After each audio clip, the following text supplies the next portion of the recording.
चला तर मंडळी, आज बनवूया मस्त अशी अंडा बिर्याणी। त्याच्यासाठी इथे मी घेतलेला आहे बासमती तांदूळ। तांदूळ आपल्याला छान धुवून घ्यायचा, त्याच्यानंतर त्याच्यामध्ये पाणी घालून अर्धा तास भिजत ठेवायचं आहे। इथे मी घेतलेले उकडलेले अंडी, त्यांना दोन्ही साइडना आपल्याला कट द्यायचे आहेत। पॅन मध्ये घालायचे आहे तेल, त्याच्यामध्ये घालायचे आहे हळद, आगरी मसाला आणि मीठ। हे मसाले छान परतवून घ्यायचे। आता त्याच्यामध्ये टाकायचे आहेत उकडलेले अंडी। अंडी मसाल्यामध्ये अर्धा मिनिट आपल्याला छान अशी परतवून घ्यायची आहेत। आता भांड्यामध्ये घ्यायचं आहे पाणी। पाणी गरम झालं की त्याच्यामध्ये तेल आणि मीठ घालायचं आणि हे भिजवलेला तांदूळ घालायचा। तांदूळ 80% इतका शिजला की आपल्याला तो चाळणीमध्ये काढून घ्यायचा आहे। त्याच्यावर ठेवायचं आहे झाकण। एका साईडला मी बरिस्ता बनवण्यासाठी ठेवलेला होता, कांदा छान तळून घेतलेला आहे। आता करूया फोडणीची तयारी। भांड्यात घालत आहे तेल। तेल गरम झालं की त्याच्यामध्ये अख्खे गरम मसाले घालायचे। आता त्याच्यामध्ये कांदा घालायचा आहे, कांदा जरा जास्तच घालायचा।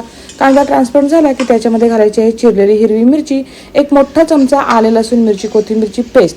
आता हे छान परतवून झालं की त्याच्यामध्ये एक मोठा टोमॅटो बारीक चिरलेला घालायचा, तोही छान मऊ होईपर्यंत शिजू द्यायचा आहे। त्याच्यामध्ये घालायचं आहे मीठ। मीठही आपल्याला याच्यामध्ये छान असं ढवळून घ्यायचं आहे।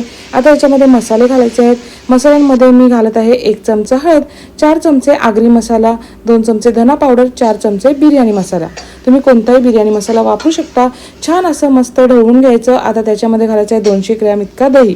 दही आपल्याला 1.5 ते 2 मिनिटं छान परतवून घ्यायचं। आता त्याच्यामध्ये गरम पाणी घालायचं, छान ढवळून घ्यायचं। आता त्याच्यामध्ये घालायचं आहे आपल्याला बारीक चिरलेली कोथिंबीर आणि पुदिना।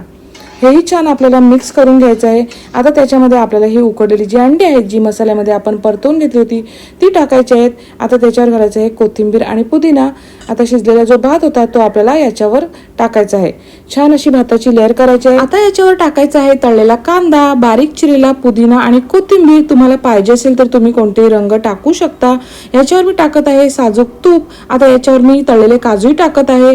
आता मंद आचेवर झाकण देऊन आपल्याला 10 ते 15 मिनिटे हे असंच ठेवायचं आहे।